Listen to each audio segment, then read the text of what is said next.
Hey guys, it's Davita with WTI, and I'm here to tell you a must-have hair product for curly hair.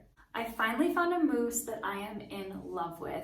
This is the SheaMoisture Coconut and Hibiscus Curl Mousse. What I love about it is that it does not make my hair crunchy or sticky. In fact, as you can see, my curls are really soft.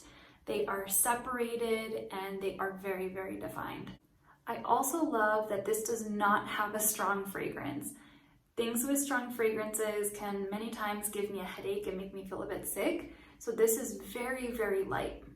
The texture, as you can see, is it's almost a little bit more like on the liquidy side, but still like a soft foam to it, which I personally really like.